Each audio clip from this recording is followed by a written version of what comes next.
Hey, here we go.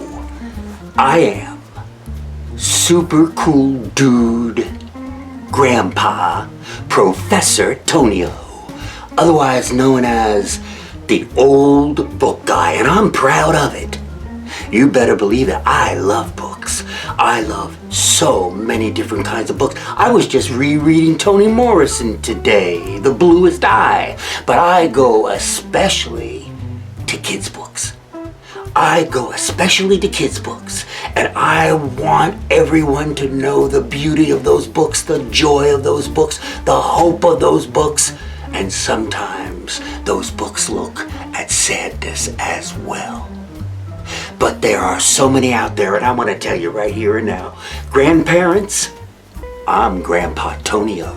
I'm Professor Tonio. I spent my time getting kids to read because I want them to open up their world. I work with teachers. I want those teachers to tell those kids to open up their world and present them with good books. And they say, some kids don't like to read. They don't like to read. And I say, you know what?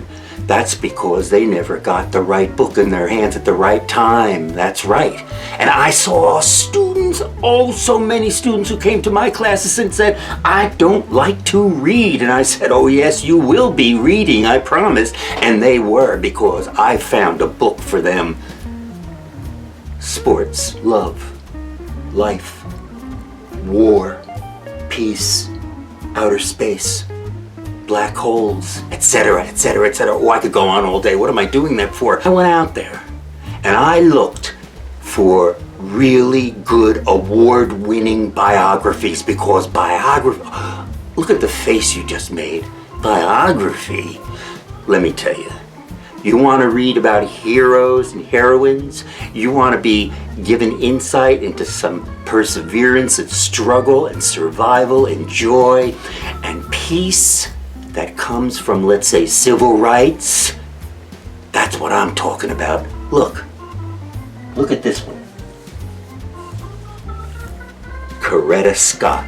Now, who could that be? Look at those illustrations. Now, I'm talking to parents and grandparents especially tonight, and I'm telling you, you pick this baby up, and you've got in your hands an attraction getter, right? Oh yeah, attention is mounting.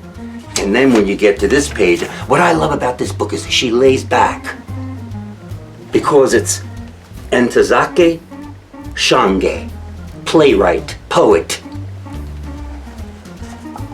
Martin Luther King Jr., a young preacher, prayed for freedom. Coretta prayed. Two minds attracted in prayer. Yes, they could do something among the many who thought moral power would overturn Jim Crow. They prayed together, found joy, and were married. And the rest is history, as they say. Look at this one. So that's a good read aloud. Look at this one. Woo! I'm talking now maybe 4th grade, 5th grade. Ooh, I don't know, maybe read aloud to lower. Maybe they couldn't read it themselves, but you still got a good audience for it. Here, Let It Shine. Stories of black women, freedom fighters. Andrea Davis Pinkney. Keep her name in your mind, because she likes to celebrate heroes and heroines. Illustrated by Stephen Alcorn. We've got Sojourner Truth, Biddy Mason, Harriet Tubman, Mary McLeod Bethune, Rosa Parks, Fannie Lou Hamer, Shirley Chisholm. Lots. Here is Ella Josephine Baker. I didn't know anything about her. I didn't know a thing about her, but when I walked away from that chapter, I sure did. Oh, you know what? I learned that she herself was a strong, fearsome, so bright lady who helped the NAACP get its act together. Oh, she did. That's Let It Shine. Oh, I sure like to have that in my classroom, in my living room, on my kid's bookshelf. I sure would. Here's a guy Russell Friedman, so many awards, the Newbery Medal, ask me sometime what that is. This is the voice that challenged a nation, Marian Anderson, and the struggle for equal rights. Here she is. Anderson faced the now hushed and expectant crowd that stretched across the mall from the base of the Lincoln Memorial all the way to the Washington Monument. Directly behind her, past the Lincoln Memorial, was filled with shadow in the late afternoon light, and the statue of Lincoln looked almost ready to speak. And you say that biography is boring? Oh, no, no, no. You haven't found the right ones. Now, you want to know something? I could help you out. I know about the resources. Parents and grandparents, listen up. Stop nodding to sleep. Go here.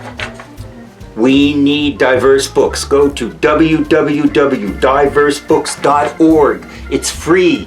It's a website that'll give you a lot of information about what's happening in human diversity within the world of children's books, young adult books, teen books, etc. Okay? The other one that I go to all the time now, the Miss Rumphius, I spelled it wrong. It's Miss Rumphius, Phus blog, otherwise known as MissRumphiusEffect.blogspot.com. MissRumphiusEffect.blogspot.com. Got it? Go there. Fill your grandkids' lives and your kids' lives with wonderful books. You got it. See you around. Take it easy.